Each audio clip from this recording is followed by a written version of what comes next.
At a very young age also. The mother, the early stories that we tell children, they are full of illustrations. We compare, okay? When we are describing white color, okay? How much white is the color? We give illustration of moon in the sky.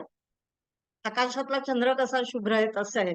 So these are illustrations. We are taking help of examples, which in technical terminology, in terminology of Tantra Yuktis is called Nidarshanam. So these are the formal or technical nomenclatures attached to all these tools, which are a part of our day-to-day communication also. But we are not using 100% because it is a technical system. Again, so you will not find all these techniques in informal communication. Some, or we can say many of them, we are using them subconsciously. I'm not saying now I will make use of Nidarshan. नकळतपणे ते येतं. Subconsciously I'm making use of it because my objective is that I should be clear to the person in front of me. As a teacher, when I'm standing in the class, my earnest thought is that whatever I'm saying should reach my students and should reach in undistorted form, just as I wish to convey it. So naturally, I'm making use of examples. I'm taking help of so many. We will see later the types of Tantrayuktis and their meaning, and you will relate it. Try to apply it mentally to a good lecture. Whatever you regard as a good lecture or a good class, try to think of that on the backdrop of this, and you will identify many of these.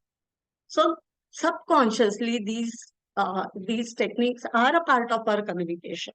But why specifically we should give it a thought? Because that is going to make a difference. Inadvertently, we are making use of some techniques. That will not do. That will not be of utmost value. We should be aware of all the types, their exact role, and consciously we have to make use of it. This is the difference between academic and non-academic application. Here, we are not supposed to be thinking much about non-academic. I just mentioned these areas to show you the wide scope of Tantrayukti. But now we have to come back. Our main focus area should be academic, should be research, should be formal communication. Right. So we have to make, if we have to benefit from the knowledge of Tantrayuktis, we have to be ready to modify those. We have to be ready to make conscious use of this. Okay. In the further course, I will relate all these points. But then this backdrop is very, very important. Before you listen to the further matter, this backdrop is very essential. Basically, what are Tantrayuktis? Let me go back quickly, brush up. We started with what are Tantrayuktis, taking help or support of etymology, which is called Nirvachana. You are going to be hearing this term very soon. So Nirvachana, etymology. As academicians, our starting point has to be etymology. We cannot start on a very loose. Just see how automatically it gives it a very methodical structure. That becomes the starting point of a methodical and systematic effort. The moment you give thought to etymology, something concrete, starting point has to be always concrete. It cannot be random, isn't it? So just brush up. We gave a thought to the etymology of Tantrayuktis. What is the primary meaning? Then we saw what are the sources and why so, why Ayurveda has given so much importance and so on. So this is how we have come to here. Now let me talk a bit about variation in the number. You see here number of figures, 32, 36, and I have not mentioned here, there are some other secondary sources. You will find 39 nomenclatures also. Nomenclatures nama, formal names, technical names. So why this difference? Why we see this variation? There are two reasons for it. Number one is that a particular Tantra Yukti is cited by one author, but it is not cited by others. For example, Upamana is cited by Kautilya. In his list of 32 Tantra Yuktis, Kautilya mentions Upamana as a Tantra Yukti, which is not included by other authors. So this is additional one nomenclature. Second reason is some authors use different names for the same Tantrayukti. For example, Atita Viksha and Atita Vikshana and Atikranta Vikshana. Yes, three are there. So Atikranta Vikshana is the main name, for which some other authors may call it Atita Viksha. So that becomes an additional nomenclature. Tita Vikshana, that becomes another nomenclature. That is why we see this difference in the or variation in the number of Tantrayuktis. But on an average, if we work out, you see clearly Kautilya, Charaka, Sushruta, you can actually make three columns. They have given different definitions. And out of say 34, about 30 Tantrayuktis will be common. There will be some variations. So like that, we can arrive at an average number of 34. So next step is to regard these 34 Tantrayuktis. So as shown in the slide, we'll follow the same order. I have given very brief description because actually we are doing all this for seeing the scope of applicability of Tantrayuktis in research. But for that, until and unless you know this background, it is impossible. That effort will be in vain. So I'm trying to make it as crisp as possible. And we have 2 hours, which is not a very short time. I'm taking this liberty. Okay. So here we will see a list of 34 Tantrayuktis, which is the average number. And in short, I will give you description of each. And wherever possible, very occasionally, I will give you examples of usage of that Tantrayukti. Giving examples of all 34 is not possible because we have to speak about the applicability part also in the second section of the lecture. So I will give you a few examples occasionally, especially those Tantrayuktis which are of significance in our research activity. So start from the beginning. First one is Atikranta Vikshana. That is reference to a past statement. And see, by the by, you keep a parallel track of thoughts running in your mind. You will relate all these things. Reference to a past statement. Okay. Even in informal communication, why I'm giving you examples because you can relate to it immediately. While speaking, we are making use of it. अरे मैंने आपको वो कल बोला था ना. This is nothing but reference to a past statement. Atikranta Vikshana. Got it. So I want to highlight the fact that these are not mere bookish techniques. These are basically communication techniques. These are tools that facilitate effective transfer of ideas and information. All right. So Atikranta Vikshana is a reference to a past statement. And then regard it. See, this mental manovyapara, this mental exercise is very important. When you are listening to any particular lecture, 1 or 2 tracks have to go on in your mind simultaneously, where you should be relating these things to your own experiences. Subconsciously, this process should happen. Then lectures or any discourses, they become really effective. You can't be just, mere listeners, things going in your ear. That is of no value. You have to be very alert and try to relate things. Reference to a past statement. Tikranta Vikshana. So for Atikranta Vikshana, let me give you an example from Kautilya Arthashastra. I am going to give you examples for 4 or 5 Tantrayuktis, and I have selected all those examples from different Shastras.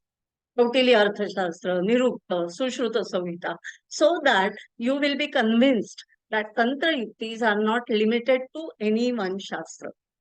Their scope is wide. Because communication is everywhere. May it be Ayurveda, may it be Vastu Shastra. When a person writes a scientific treatise, he wants his readers to understand completely in the sense that he wants to convey it, isn't it? That is a common feature. So these are going to be there in all the Shastras. It is up to us to identify those.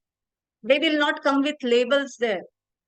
It will not be written there. That's what Kautilya has done, isn't it? Such a unique exercise. He has, as if he has overviewed his own writing. Leave aside the content part, the style I'm talking about, the writing style. It is as if he is overviewing his own writing style by giving example of each. See how I've used this tantra. He will quote example. One such example I'm giving you here for Atikranta Vikshana, reference to a past statement. So in Kautilya Arthashastra, when he's talking about Prakruti Sampat, you will see this wording, Amatya Sampat, Uktam Purasta.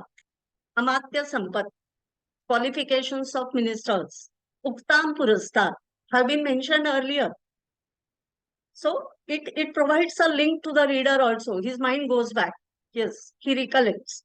Same technique we are using everywhere. In classrooms, we teachers are always using it. We have talked about it yesterday. Occasionally, we always take a brief brush up, rebrushing. That is nothing but Atikranta Vikshan. So Kautilya Arthashastra says, Amatya Sampat Uktam Purastar. Qualifications of a minister have been quoted earlier or mentioned earlier. So the reader's mind indirectly goes back there. He does not lose his link. It is riveting his attention. See, so many roles these Tantrayuktis are performing. The side effects you can see. Right. Let's go to the next one. Tidesha. Tidesha is extension of application to analogous topics.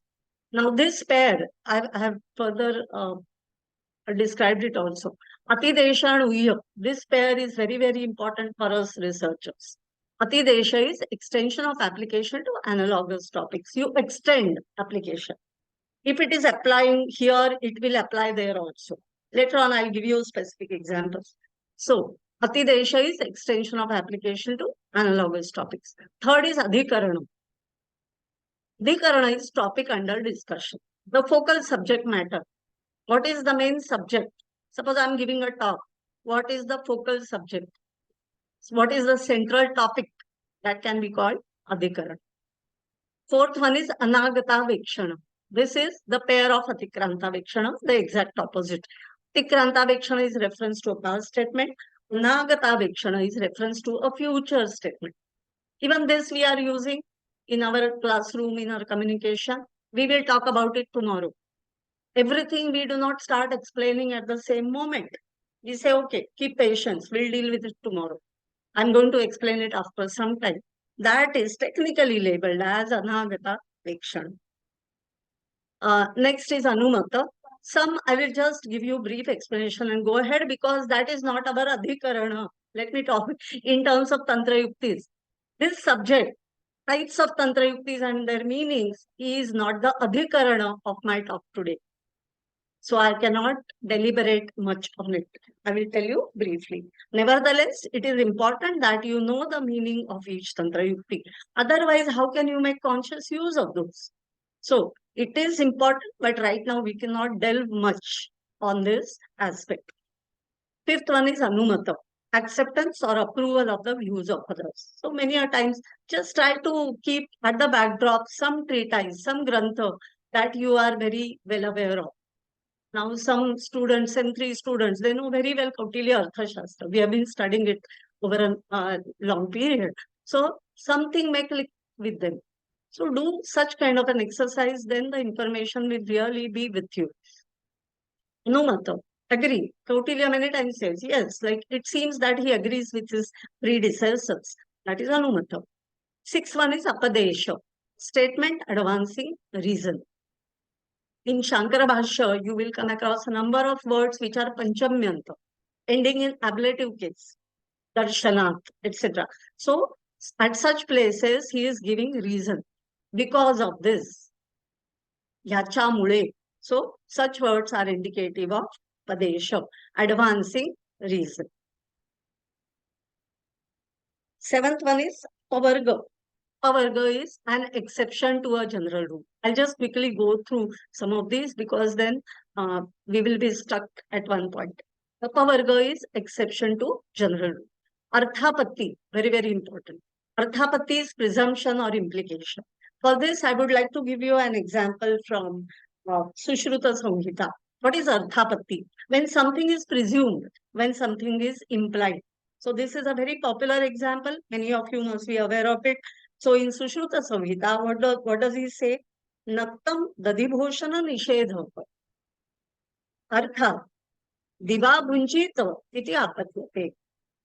Nattam dadibhoshana nishedha. At night time, eating of curd is prohibited. Arthat diva bhunjita iti apadyate. So what is implied? If you cannot have curd in night time, what is implied is that you can have curd in daytime. So this is an example of ardhapatti.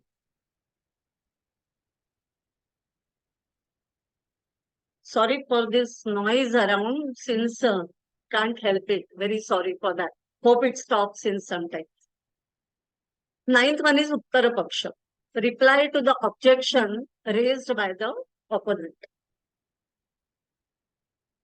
Purva Paksha and Uttara Paksha. All of you are aware what are these basically. So Uttara Paksha is reply to the objection raised by the opponent. 10th one is Uddesha. A brief statement of the topic to be discussed. This noise is very disturbing. Let me just wait for a few seconds. Give me a second. I'll see if it can be stopped. We are okay, madam. I don't think we are getting disturbed with the noise. Ma'am, we can't hear any noise behind you.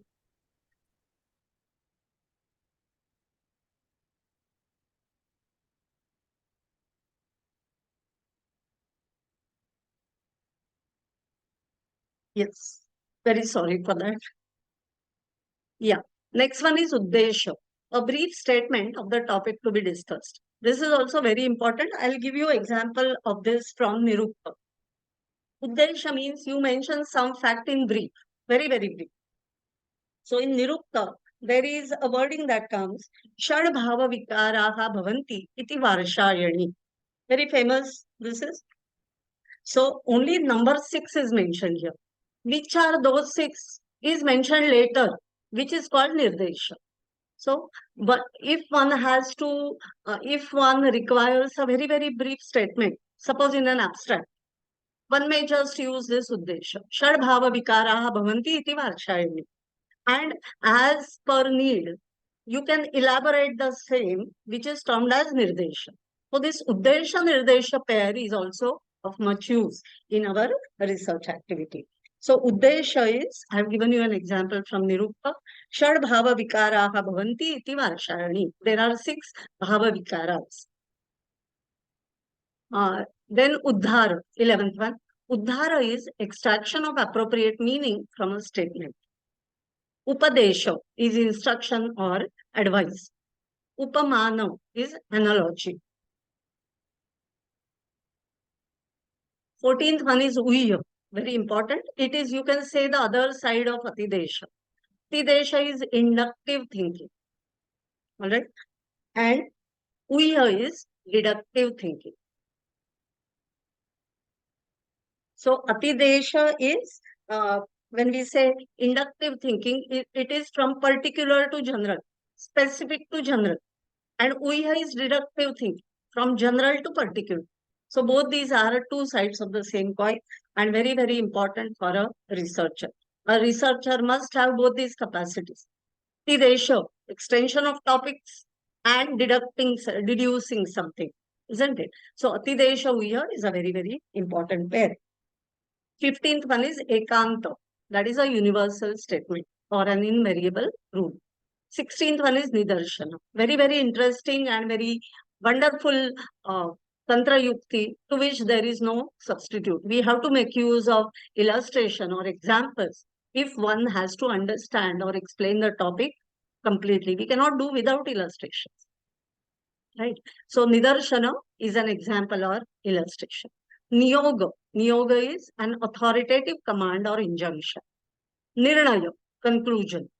19th one is Nirdesha. See, mentioning a fact in detail, which is the pair with Uddesha. So, go back to the example in Nirukta. Shad Bhava Vikara Bhavanti iti Varshayani. So, question remains in our mind.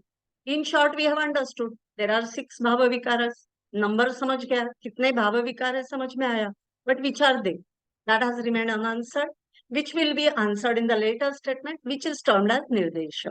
So he gives the 6 names later. He does not combine the two. Got it? See, for clarity, we have to think in parts.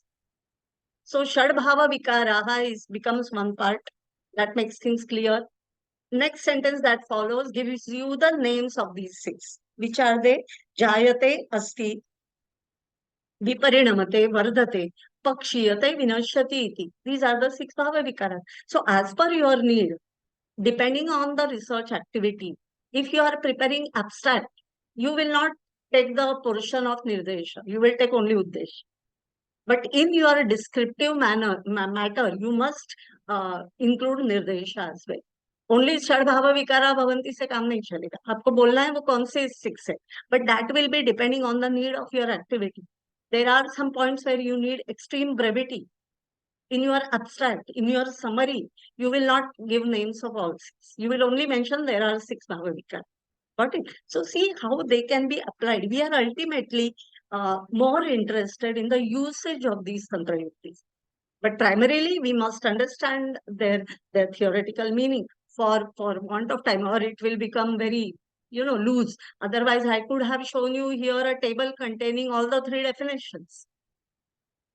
It boils down to the same, but the definitions are different given by all the 3. And they may contain some different shades of meanings also. That you can do it later on. One who is deeply interested in the subject, I will later on tell you the reference books also. So right now our focus is to think about usage of Tantrayuktis so that our research work will be crisp and effective and methodical. Okay, so let us go ahead. So Nirdesha we talked about, Uddesha, Nirdesha. Then 20th one is Nirvachana, very, very important. Etymological interpretation of a word. So no academic endeavor can be without Nirvachana. I'm speaking from, it can apply to any, my focus area is Sanskrit right now. So etymological, when we talk of etymology in Sanskrit, it is always you go to the basic root, how the word is formed. And that halfway throws light. See what are Tantrayuktis doing? As Charaka says, they are throwing light so that lotuses bloom. The communication that is blocked blooms, opens up in the light of Tantrayuktis. That is the role of those. So Nirvachana is a must. It is mandatory in any academic endeavor. If you are writing a research article or a paper or dissertation, it cannot be devoid of Nirvachana. Then it is not proper. It is not effective research work. It may be called a good essay. All right. Or a literary article, but not an academic article. So research article or research paper must contain Nirvachana. So that was number 20. 21, Naikanta. Naikanta is a variable rule. Earlier we had talked about Ekanta, something that cannot change, a very rigid rule, no exception. Naikanta is a variable rule. 22nd Tantrayukti is Padartha, very, very important. As I had mentioned earlier, there are multiple shades of meanings. Tantra, Tantra Shastra. The moment we hear the term Tantra, our mind automatically goes to Tantra Shastra or Tantrism, etc. But that shade is not intended here, isn't it? We are taking the same root Tana, but applying a different shade of meaning to it. That's why Padartha is very, very important. The meaning of a word, which will differ as per context. 23rd is Purva Paksha. Purva Paksha and Uttara Paksha, they form the basic infrastructure of any systematic argument. So Purva Paksha is the prima facie view of a question and Uttara Paksha is the answer given to it. These are also Tantrayuktis. But we cannot. See, some Tantrayuktis can be labeled and counted. Purva Paksha, Uttara Paksha, it becomes a bit impractical because they are like building blocks. Okay. For example, let me make use of Nidarshana here. See how Tantrayuktis are integral part of communication. That's why I'm trying to just, give different examples. Suppose there is a room with 4 walls. There are some objects in it. chairs, tables, etc. I am not counting bricks in the walls. Purva Paksha, Uttara Paksha are like those building blocks. I can count the internal objects. There are 4 chairs, there are 2 tables. So bricks, I'm not breaking the wall, I'm counting the bricks. Something like that. Purva Paksha, Uttara Paksha, they are Tantrayuktis, but they are the building blocks. They are forming the basic structure. And all the other Tantrayuktis are contained within those. That is the loose analogy. May not be perfect, but for understanding. 24th Tantrayukti is Pradesha, partial mention of what. Prasanga, reference to similar procedure. Yoga is the act of joining, which we may regard it as Anvaya when we do prose order. Okay, when we see some unseen words, we try to interpret the meaning. What is the mental process that goes? We convert it into prose mentally. That is yoga, Anvaya. 27th one is very interesting, Vakya Shesha. Understanding the meaning by supplying ellipsis. What is ellipsis? It means words intentionally omitted by the author. So our authors, they had great faith in their readers. They considered their readers to be very intelligent. So some assumed part.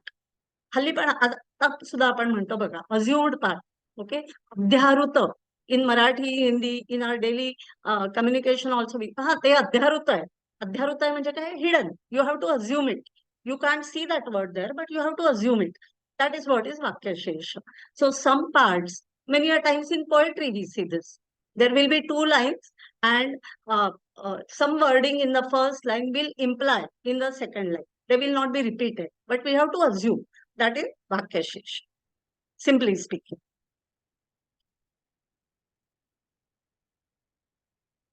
28th one, Vikalpa. Vikalpa is a statement of alternatives or options. We see many a times, especially in Shastriya Granthas, the word, the syllable va, or this or that. So both the sides are kept in front of you. You can give it. That becomes an integral element of systematic thought. When you have 2 options in front of you, your thoughts become channelized. You can think differently about the 2 and then look for the correct one, etc., etc. So Vikalpa is important. You should have options in front of you. Only then your systematic thought process can begin. Otherwise, it is all a khichdi, mixed platter in front of you. That is not going to lead to any systematic thought. When there are selected options, 2 or 3, this or that, there may be 2, minimum 2 or more than that. So Vikalpa is also an important technique. 29th is Vidhana, very important. Later on, I have further slide coming where I have picked some Tantrayuktis which will be of use in research activity. So you need not take tension about all these because all Tantrayuktis will not be applicable in all types of works. Okay, but we have to look at the entire list. So Vidhana is table of contents, which gives an outline of topics and subtopics. Very loosely, I will connect it to index of a book. What does index do? It gives you a brief idea of what is contained in the book. There are topics which are divided into subtopics. So table of contents or index, we can equate it with Vidhana. 30th one is Viparyaya, contrariety. Very interesting. Sometimes we understand a particular thing by negating the opposite. Right? Proving something by negating the opposite. For example, I said that Tantrayuktis are not mere bookish techniques. So I'm negating. I'm telling you what are they not. What is not their nature. So you understand that when I say they are not mere bookish techniques, it gives us a clear understanding that they are of practical usage. सिर्फ पुस्तकी, फक्त पुस्तकी तंत्र ती नाहीये, तर त्यांचा वापर होऊ शकतो, केला गेला पाहिजे. This is what we understand, isn't it? So this is an example of contrariety. I'm not telling you the other part. I'm just telling you these are not Mukesh techniques. But you understand that these are practical techniques. That is Viparya or contrariety. Next is Vyakhyan, detailed exposition. Very, very important. So There are places where you need brevity. There are other places where you need elaboration. Everything cannot be brief and crisp, isn't it? There are some portions where you need to describe in detail, to explain. That is what Vyakhyanam. 32, Sanshaya, that is doubt or indecision. You create your own questions and search for answers, isn't it? Many a times this style we see. We also use it. If you are writing any piece of literature, it will apply to, but more so, it is important in scientific treatises. Sanshaya, raising doubt and try to explore answers to that. That is what is the core of research, isn't it? We create questions and we go after answers for them. But that process has to be systematic. It cannot be haphazard. 33. Tantrayukti number 33, Samuchaya. Very, very important. A group or combination or unification. Now this group, which is a combination of a number of elements, components, things, anything it can be. It is a uniform group, not haphazard. All right. There has to be a common thread running through all those objects. Simplest example I'll give you, we have taxonomical classification in biology. There are families of trees, of various species of animals. What is that? That is nothing but samuchaya. We group together similar elements or components. And it may look very simple, this Tantrayukti, but it has got great significance. It can be very, very helpful because what is the benefit of grouping together similar objects? Then you can regard that group separately from others. And you can apply similar standards to them. It becomes a set of objects. Suppose there are 100 objects, you can regard all of them together as a group. Your work becomes less. Brevity can be achieved here. So once you group similar objects, multiple objects together, that group can be regarded as a single whole. And you can apply certain sets of standards to that group, which does not apply to others. This is the basic principle behind any classification, any kind of classification. Classification मतलब क्या? सामान्य धर्म के जो कुछ वस्तुएं हैं या घटक है उन्हें हम साथ में कर रहे हैं और उनका एक गट बना रहे, गण बना रहे, isn't it? हम धातुओं के कैसे गण we regard no 1 to 10, isn't it? That is also samuchaya. We are bringing together similar objects under one umbrella.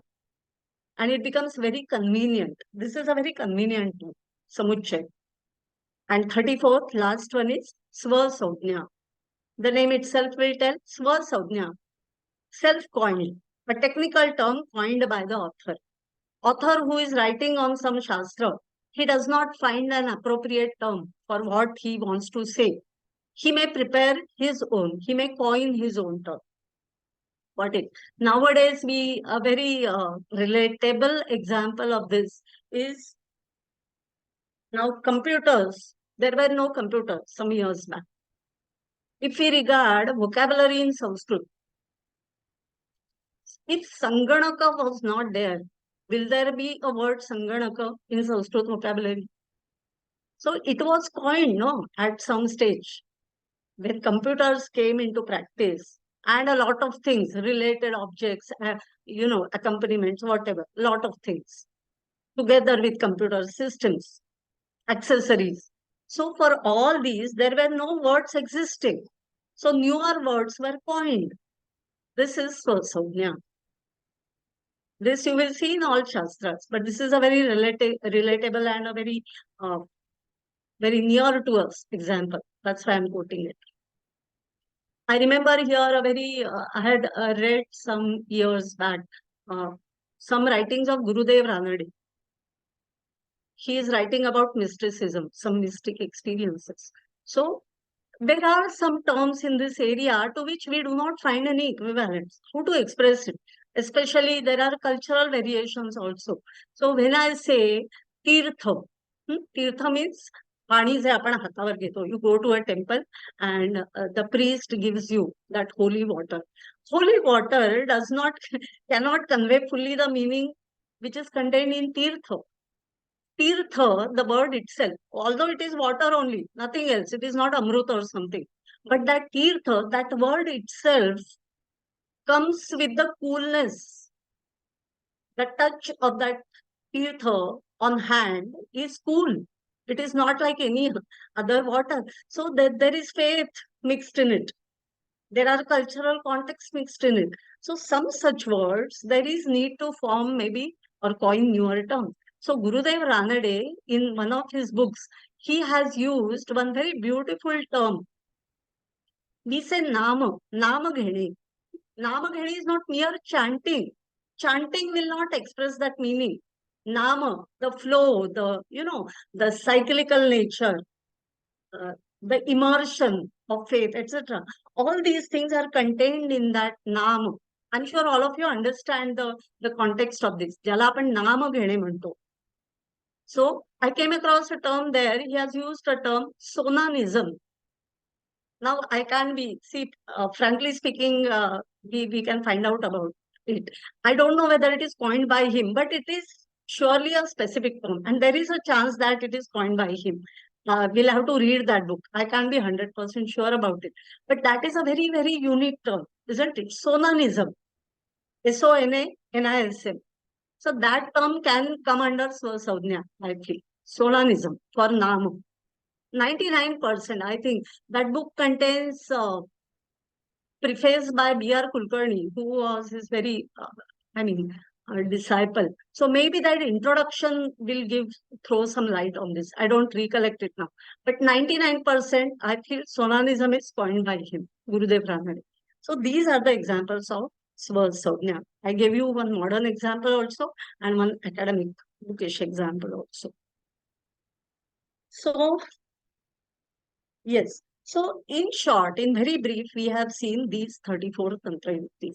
And while listening to these names, sometimes a different ring clicks. You feel, oh, Upamana. This we see as a pramana also. Charaka Samhita lists Yukti as a pramana. So some of these terms are overlapping. All right. You remember those terms in context of some other Shastra.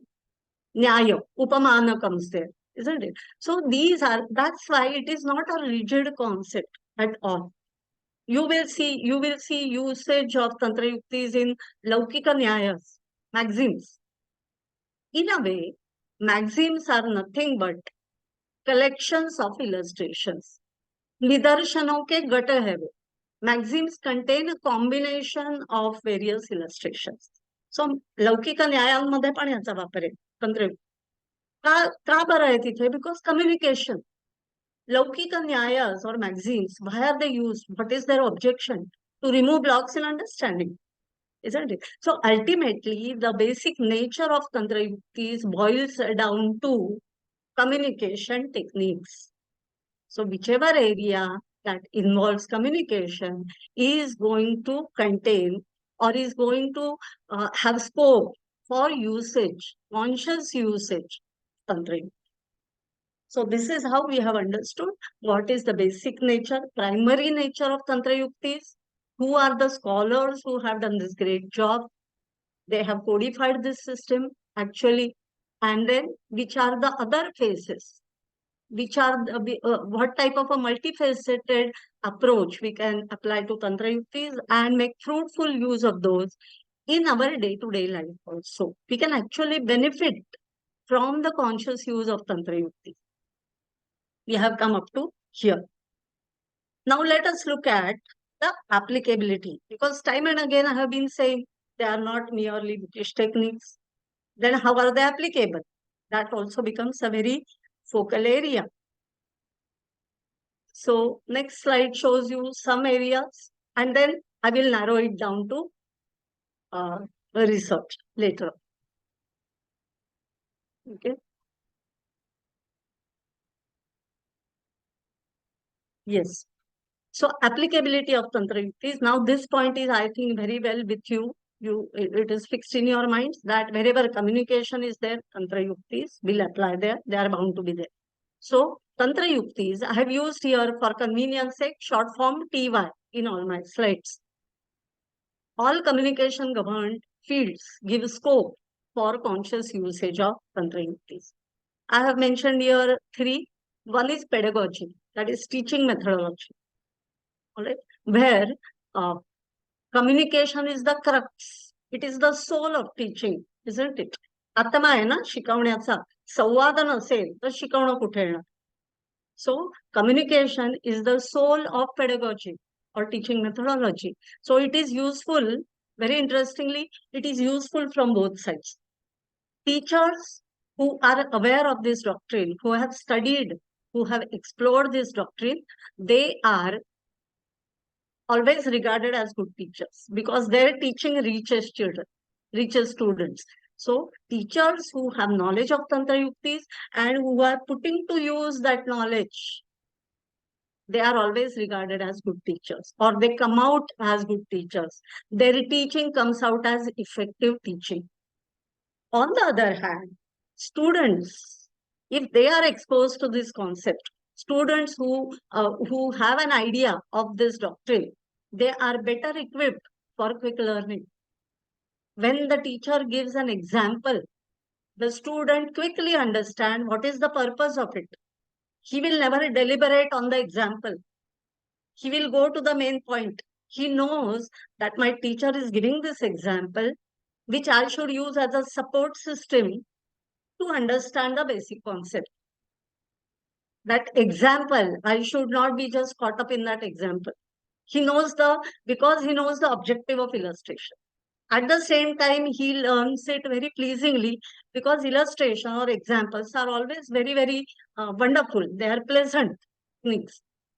They add, they add interest to any learning process. So he knows exactly how to look at illustration. This was one small example. So knowledge of Tantrayuktis on both sides, teachers and students, facilitate better learning always. Of course, greater part lies with the teacher, but students who are aware of this doctrine are better equipped for quick grasping. No denying that. Second field, which we are concerned with today, research methodology. We will be talking about it later. So here I'm just, I'm not deliberating much here. In research methodology, it is applicable at two levels, interpretation of data and presentation of data. We'll be talking about it later. And third, I have just mentioned some miscellaneous names. Many areas of modern day also, just to highlight the fact that this is not a bygone concept. It will be applicable in all eras, but it needs to be modified. You cannot take it in the original sense and say, oh, I can't see any relation. You have to modify. You have to understand the crux of it. What is the essence? What is the primary objective? And we have to modify it suited to our needs. So many areas of present day also, they can be benefited by the knowledge. If people working in these areas are equipped, they are given some training or some information about Tantrayuktis, it will surely aid in communication. So marketing, sales, training programs, all these are effective communicators, isn't it? Book writing. If you are writing a book, it may be a storybook also.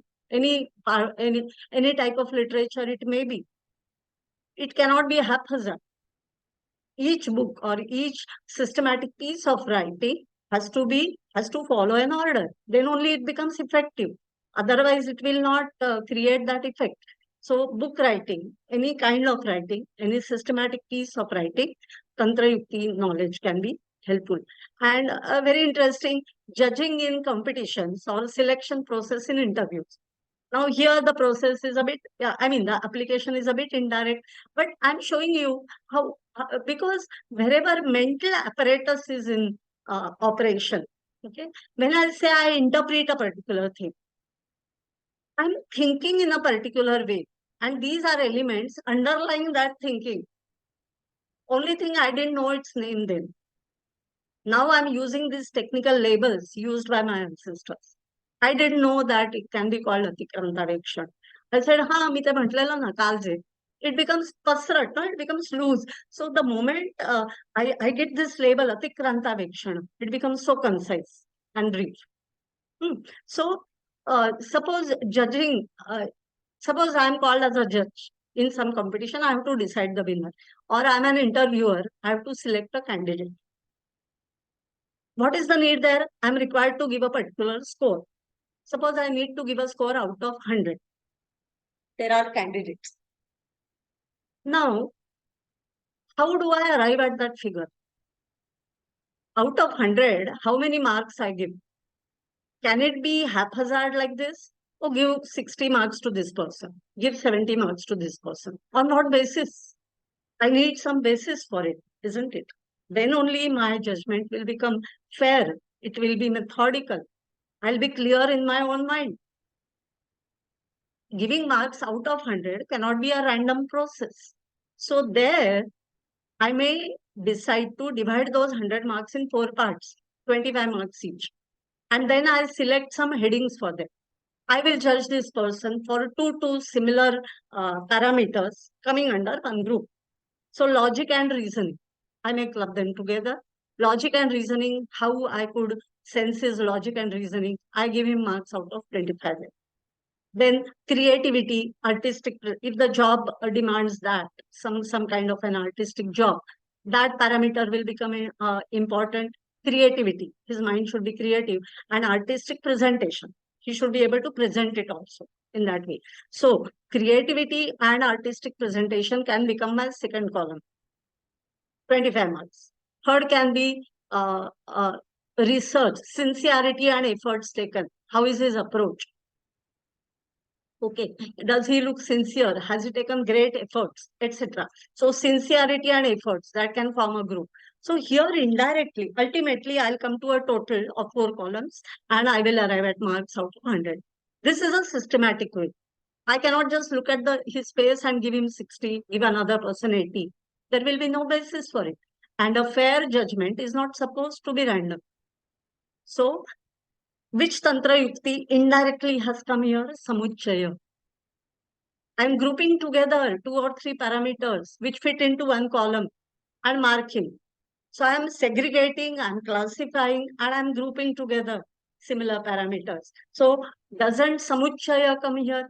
Many such examples. This is indirect application, yes, but it is surely because it is a methodical thought. Wherever communication is there, wherever methodical thought is there, wherever systematic expectation is there, Tantra Yukti concept will come there. Okay, so these are some of the areas where we can see application. And surely it will make a difference. If I know what are Tantra Yuktis, I can design my own methodology of judging people. Very simple. I need not ask anyone how to give marks now. Out of 100, I will not be lost. I know what I get hints how I can go about the work systematically.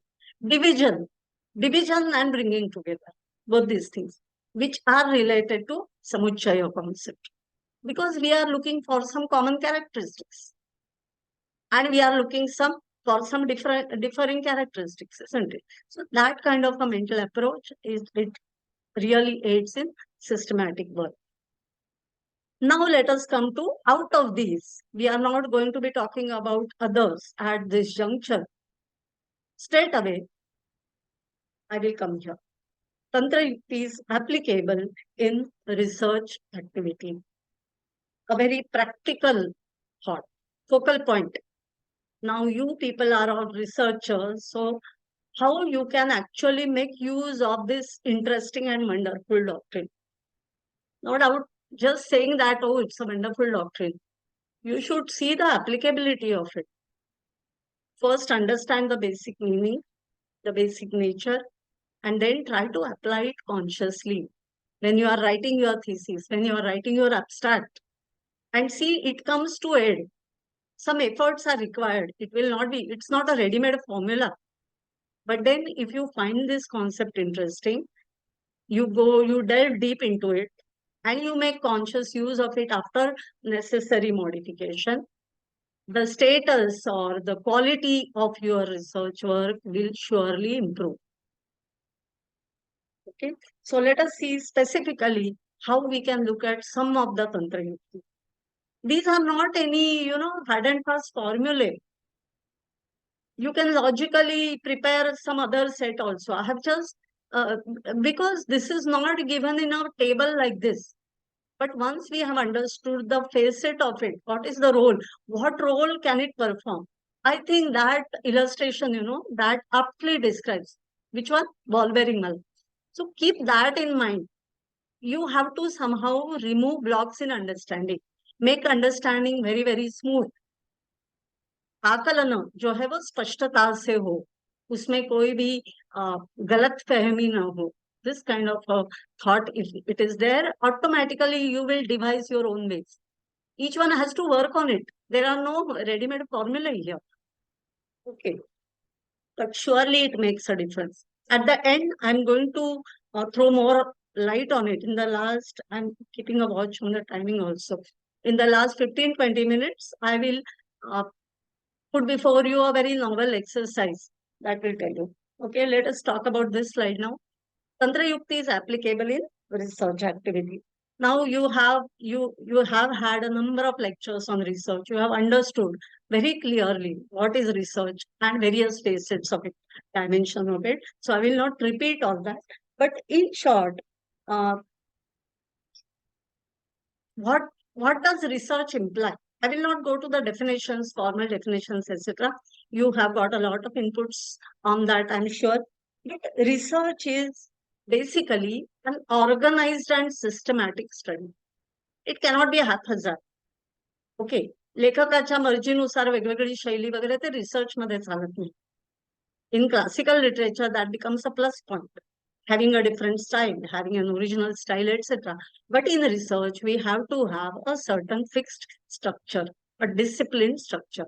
So any research involves this organized and methodical element by default. Hence, Tantrayuktis are applicable here. That is point number one. Now, research may culminate. Now, all the people who regard themselves or who are researchers, all of you may not be PhD students. So PhD thesis is not the only culmination of research. We can start from very small things. In a way, I have made today this 2 hours presentation. That is my research work, I can say. Okay, you are given some assignment. Write a small research paper. That is your research work, of course. So there are a number of culminations of research, of the organized and systematic thought put in by you, in the form of, if we start right from small to big, maybe a research article. Oh, we can actually start with your essay-like answers. Okay, you have in your paper 15 or 20 mark essay-like questions. That also can be regarded as a research work, because you are supposed to write that in an organized way. Not all the information you have to just put there, organization is important. So that can also be regarded as a research work of a very miniature nature. Okay. So starting from that, then there will be research paper, there will be research article, there may be dissertation at your MA level of a smaller scale, and then there is PhD thesis. So all these are various manifestations of research activity. And what is the common thread? What is the common feature in all these? Organized and systematic thought. Now, any kind of research, I will quickly tell you about 5-6 steps that go into it. When you say I'm doing research, संशोधन मी करतोय किंवा करते, तर त्याची सुरुवात कशी होते आणि त्या which are the common steps. Number 1, data collection. I'm sure this is repetition. तुम्ही ऐकलं पण असेल. Many other lectures must have given you this, but very shortly I'm just pointing out the names. Data collection. Second is organization of data. Third is data analysis. Fourth is interpretation of data. Interpretation. Okay, akalana. Next comes presentation of data. You have interpreted. तुम्ही समजून घेतलंय ते मांडायचं आहे. That is presentation. And last comes conclusion, which is a part of research work, of course. Conclusion will not come separately, but that is surely a different heading, which we must keep in mind. So, data collection to conclusion. If you regard all these 6-7 names, application of Tantrayuktis will become highlighted, or it is more conspicuous, more significant at 2 stages, which you will see in the slide here: interpretation of data and presentation of data. Presentation of data is where the application is very, very concrete. In a very concrete way, on a very concrete level, you can make use of Tantrayuktis. But even in interpretation, it's a mental process. I will just talk about some things about these two. I'm keeping a watch on the time also. It's 2:50. Yeah, lots of time.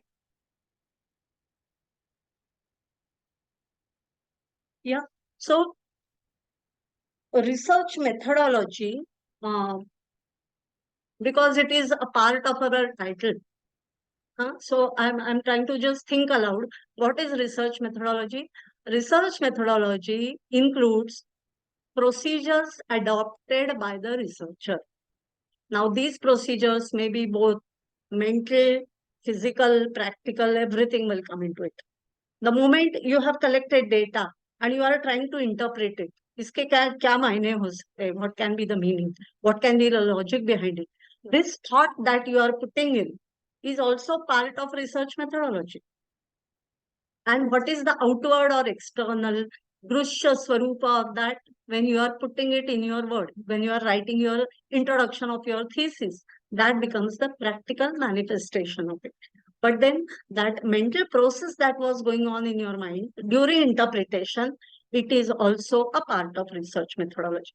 So all the procedures, whether mental, physical, practical, you name it, academic, non-academic, whatever, all these things come under research methodology.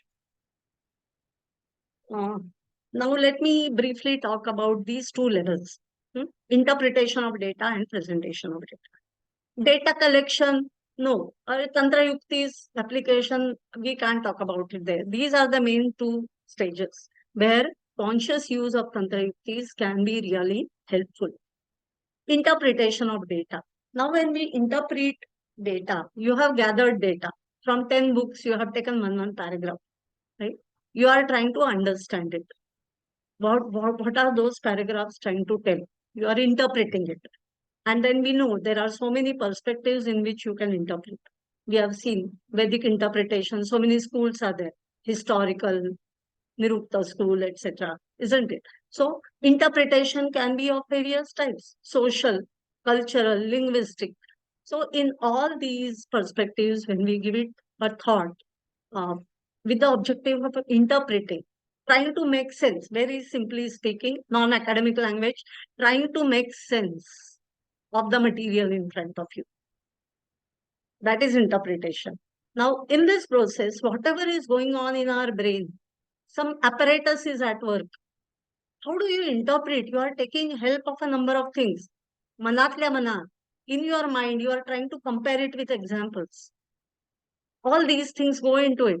So this whole procedure, manovyapara jo hai, this mental activity, here use of Tantra Yuktis can be, it is directly applicable.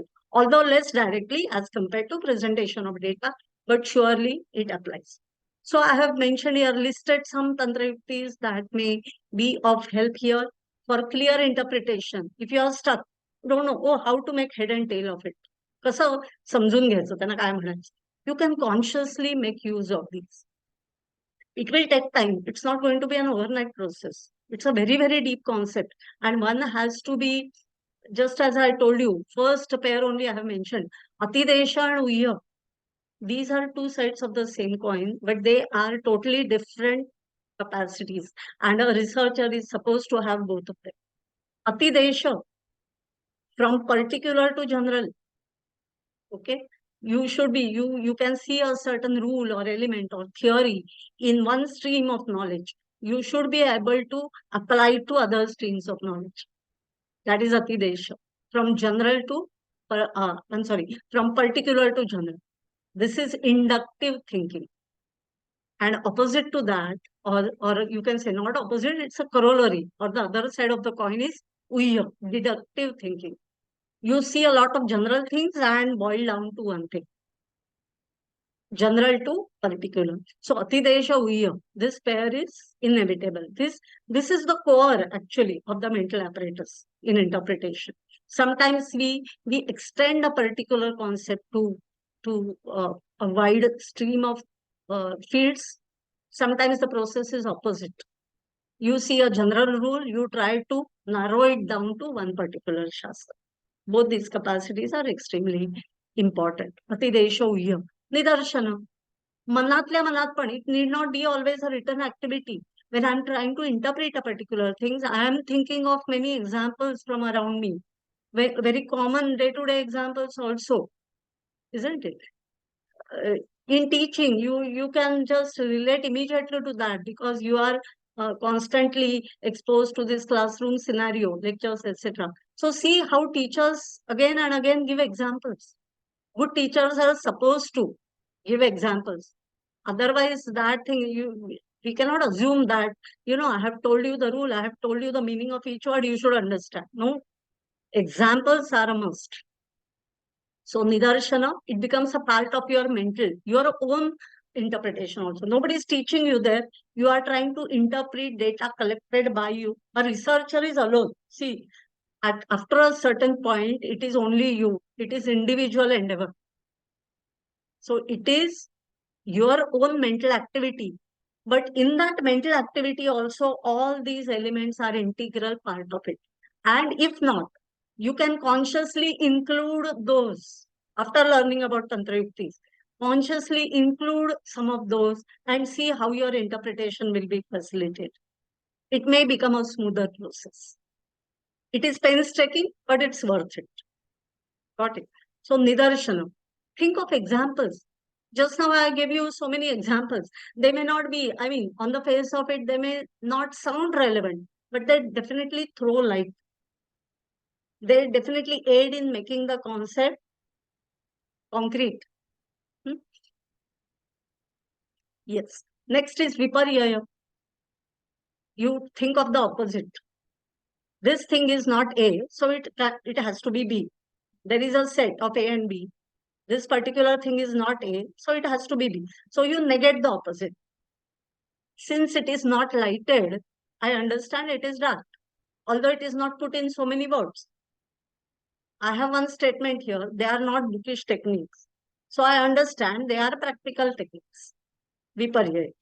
Padartha, I need not talk about it. We have talked enough about it. Multiple shades of meanings, and which is the shade of meaning that best suits your work. Samuchaya, I have talked enough about it. Samuchaya, how it is helpful in so many, from convenience. It's a very convenient tool. If we have to group the tools, okay, even that can be done. Important from the point of view of intelligence, like intellectual tools, convenient tools. See Samuchaya again. Samuchaya you cannot do without. It's a very subtly important tool. It looks very simple. What is so great, grouping together, but it serves so many purposes. It makes your work so convenient. It gives it a shape. तुमचं जे loose thinking असतं ना, असं पसरलेले विचार असतात ते असे एकत्र येतात कुठेतरी. You can see actually concrete compartments. So this Samuchaya tool is very, very convenient. Yoga, Anvaya, I told you. Yoga means, again, convenient joining. It will also come under convenient tools.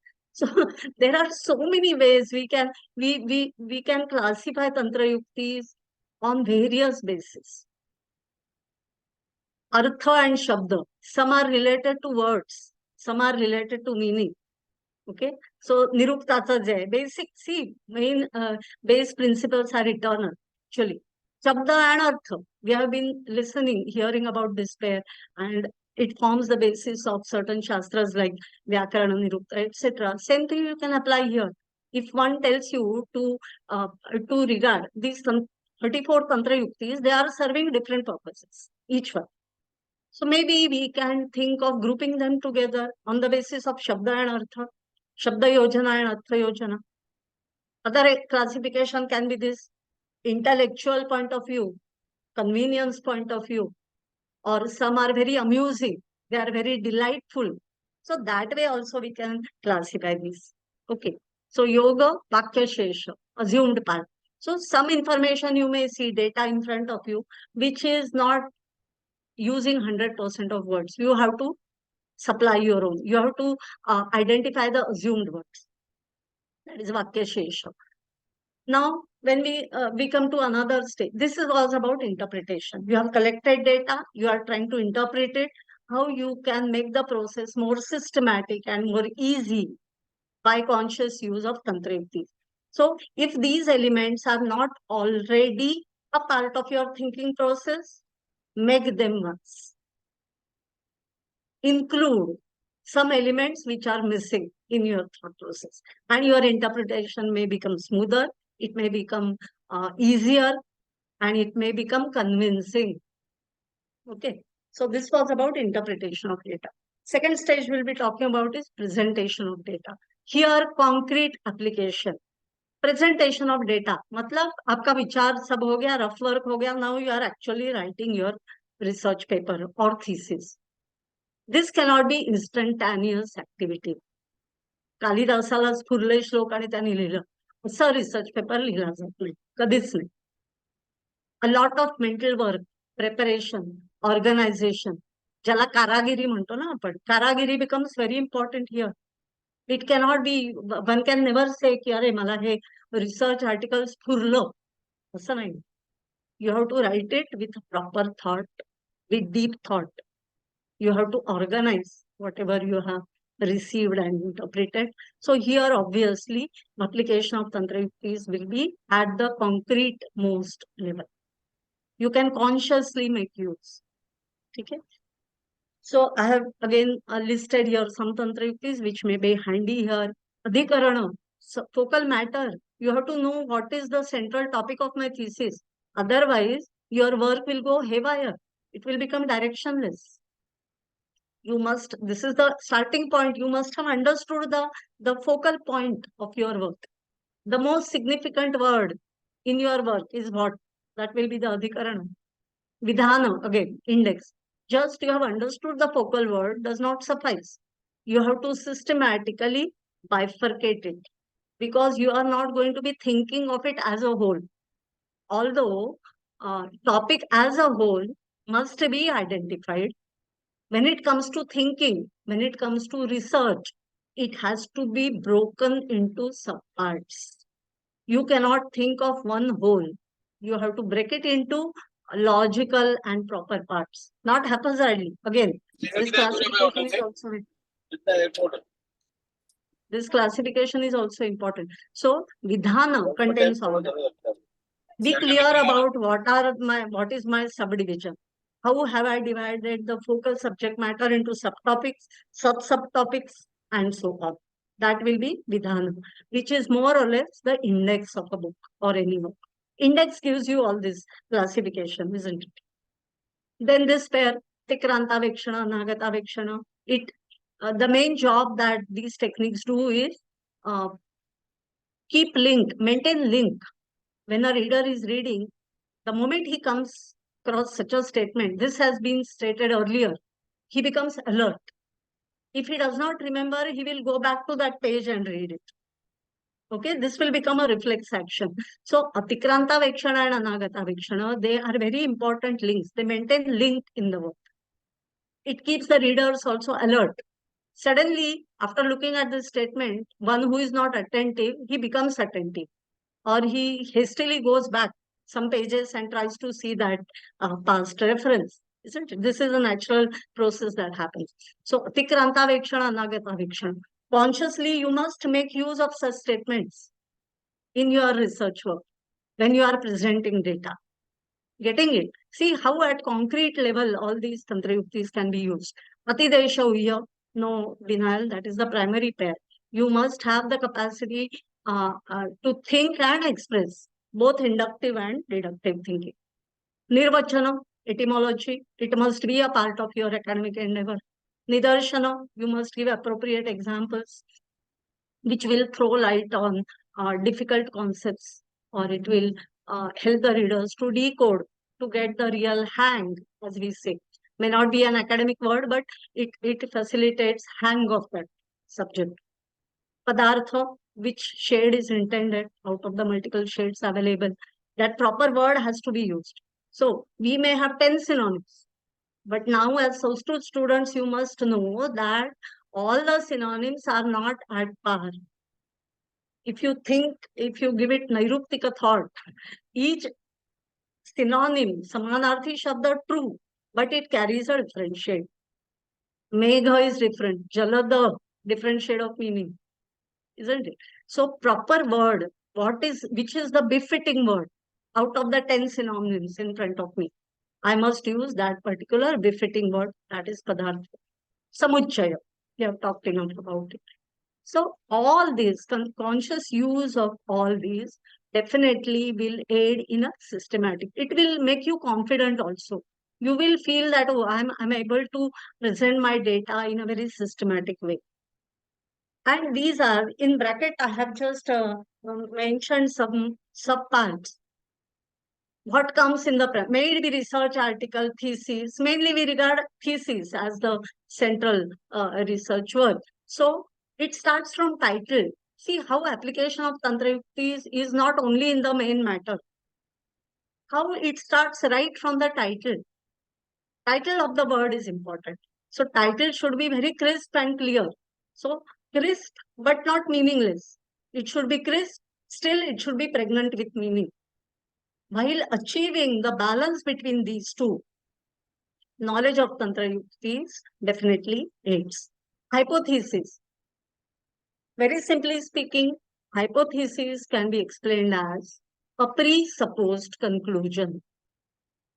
Okay. So proper drafting of hypothesis is very important. Very crisp and very perfect draft of hypothesis is very important. It cannot be a loose statement. So even here, use of Tantrayuktis, if you know what is the, Padartha will come here. So many, I'm not repeating it now, you can think for yourself. Some Tantrayuktis will form a set. Hypothesis, which ones will come to rescue or of aid? Padartha, mainly, you know which word to use. That will make your hypothesis perfect. Okay, it will not be loose. It will not leave any scope for questions or doubt, etc. So I'm just listing here, you can give it a deeper thought. Title, hypothesis, the main matter, that is Vyakhyana.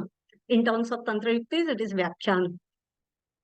Brevity, along with brevity, elaboration is also an integral part. So that is related to main matter or main body, your thesis. There also, so many Tantrayuktis come. And very interestingly, lastly, I have written condensed versions, abstract, etc. Etc. Nama what else will come? Summary, synopsis, and abstract. These three, the names look similar, sound similar, but they, what is the difference in them? They all are condensed versions. Whatever is your main thesis or article, it is a gist of that. You can say the essence. But this essence, the degree of condensation varies. Abstract, summary, synopsis. Synopsis will be bigger. Summary will be smaller. And abstract will be maybe somewhere in between. So the degree of condensation varies. But nevertheless, all these three are condensed versions. So see how I have made use of Samuchaya here. Instead of writing three names, abstract, etc., I have written as added elaboration. Okay, but only condensed versions should also do. I have grouped together all the literary pieces which are condensed versions. You are condensing the word, है ना? आप उसको निचोड़ रहे हो, उस काम को निचोड़ के आप उसके छोटे वर्जन्स दे रहे हो. उसमें भी वेरिएशन है. Summary can be smallest, then will come abstract, and then will come synopsis. So synopsis will be detailed condensed version. ऐसे उसे reword कर सकते. So all these are condensed versions. I have made use of Samuchaya because in my slide, now you must have got some inputs about how to make slides. Purpose of that. Even there, Tantrayuktis will come. See, because communication is there, no? What is the purpose of slides? Essays are not supposed to be written on slides.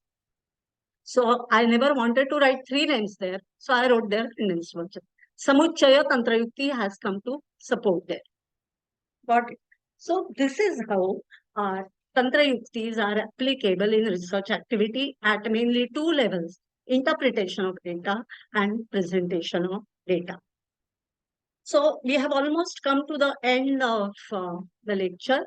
In the last 10 minutes, it's 3:09. So I'll take about 10 minutes. And whatever, just to throw light on it, I would like to take the example of my own presentation.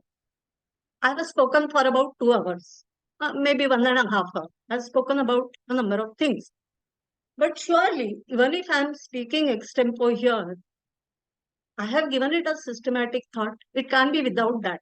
Although not on paper, this organization was going on in my mind, maybe, or maybe I have jotted some points.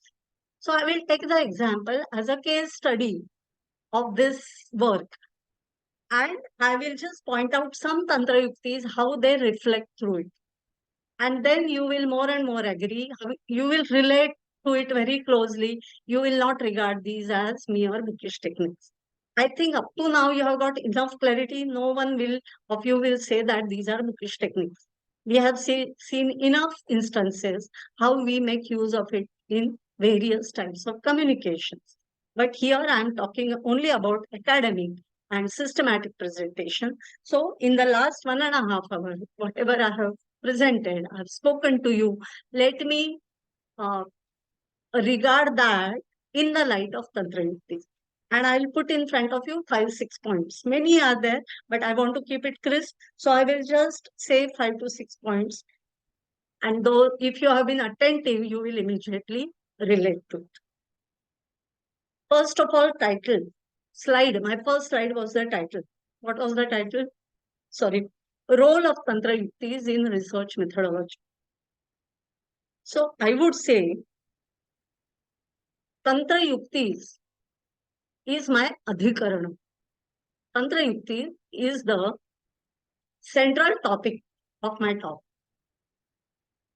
Second word is research methodology. Both these are central words. But first is Tantra Yuktis. Okay. So focus 1, focus 2. If I have to say it in that way, focus 1 was Tantra Yukti, focus 2 research methodology. So I have made it a point to include both the words as they are in their real nature in my title. No beating about the bush. I have not kept you in suspense. That, oh, title is this. What is the matter? You immediately know what is going to come next. So the word Tantra Yukti and research methodology, these words form the adhikarana of my talk. So while coining title, I have made it a point to include both these words in their actual form. No substitute for them. Don't keep the listeners in suspense about what is the subject matter. Many a times it happens, no, when we listen to some bad lectures or some presentations. You can't, for a long time, you can't understand what is the subject, what is the purpose, isn't it? So to make crisp title, those keywords, which are the adhikarana, it can be one or multiple. That way, if I have to choose one, I'll choose the word Tantra Yukti. So Tantra Yukti is the main adhikaran, main subject matter, which I have included as it is in my title. Secondly, I have made use of Nirvachana. I began at the very beginning, I gave you the etymology. What is Tantra? What is Yukti? What is the primary meaning? That is Nirvachana. Viparyaya. Again and again, I was telling you, they are not bookish techniques. Many a times I sort of bombarded it on you. These are not merely bookish techniques. So I'm negating. So on the other side, it became concrete in your mind. They are practical. They are to be put in practice. They are not just to be learned by heart. So that this can be taken as an example of use of viparya. Samuchaya. Here only I gave you the instance, condensed versions. I didn't use 3 words, abstract, summary, and synopsis. No, condensed versions. That is samuchaya. Or in the beginning, I told you that authors of Ayurvedic treatises, I have praised Tantrayuktis a lot. So that I made a samuchaya of Charaka, Sushruta, Vagbata, Nilamega, etc. in that sentence. That is an example of samuchaya. Yes. Another example of Arthapatti I'll give you. I said that there was a statement, Tantrayuktis remove blocks in understanding. Tantrayuktis remove blocks in understanding. They facilitate understanding. This statement, Arthapatti, what do you presume after that? It is implied that they become applicable in communication governed areas. If they are facilitating communication, they will surely be put to use. They provide the scope to be put to use in communication governed areas. That is Arthapatti. It may not be told in so many words, but you understand it. It is implied. They remove blocks in understanding is a statement which leads you to the implication that they have great applicability in communication governed areas.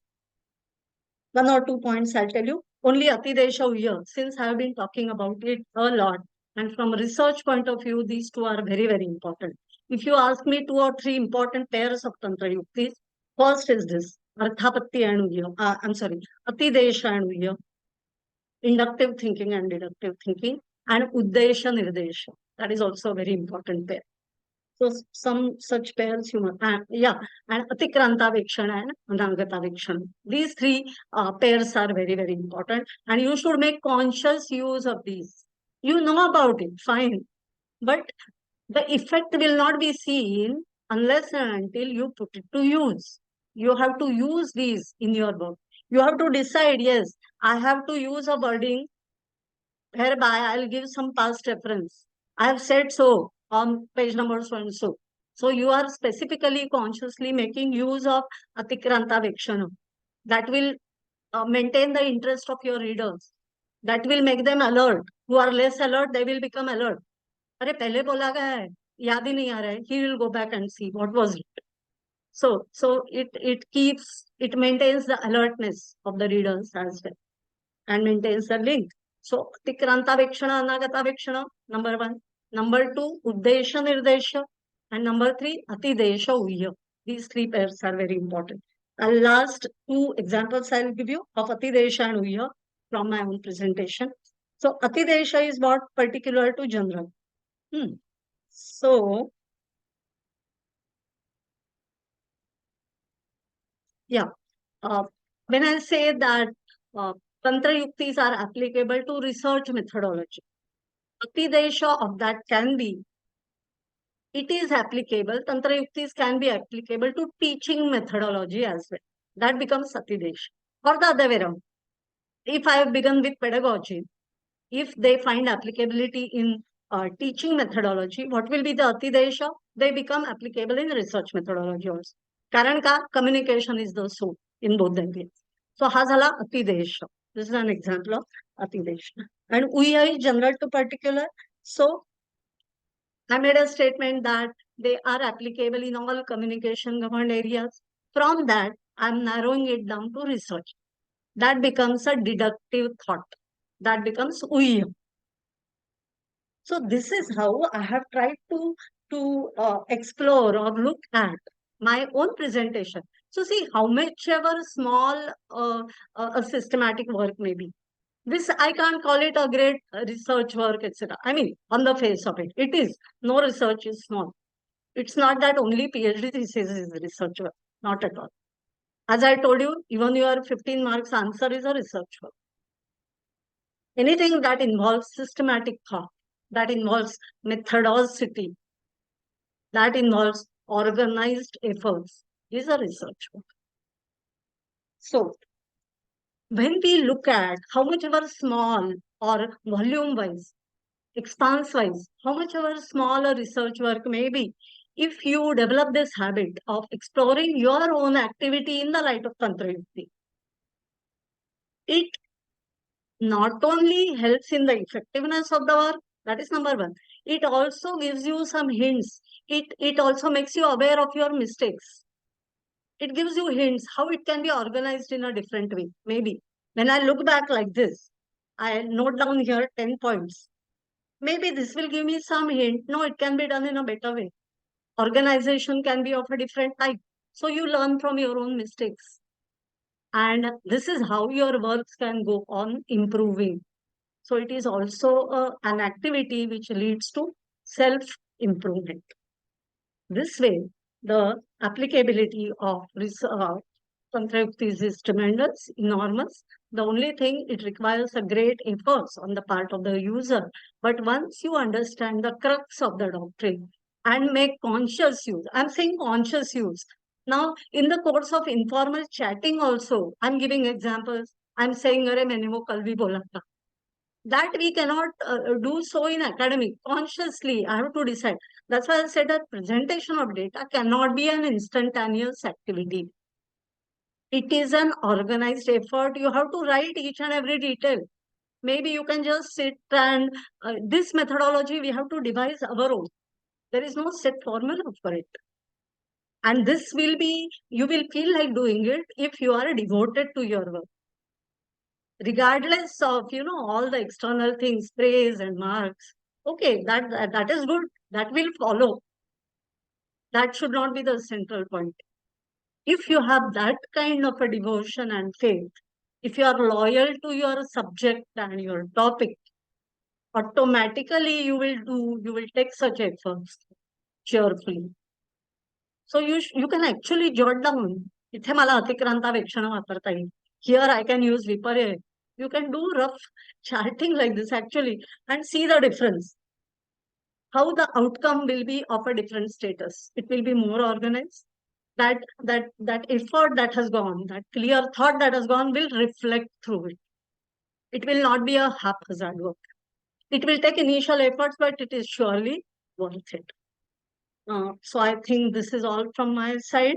And I don't know now if time is there, you can ask questions in chat box, or anytime you can get in touch with me personally also, or in university when I'm there, I'll be very glad to answer your queries. So I think I will stop here. This is all from my side. Thank you. कोणाला काही प्रश्न असतील तर विचारू शकता.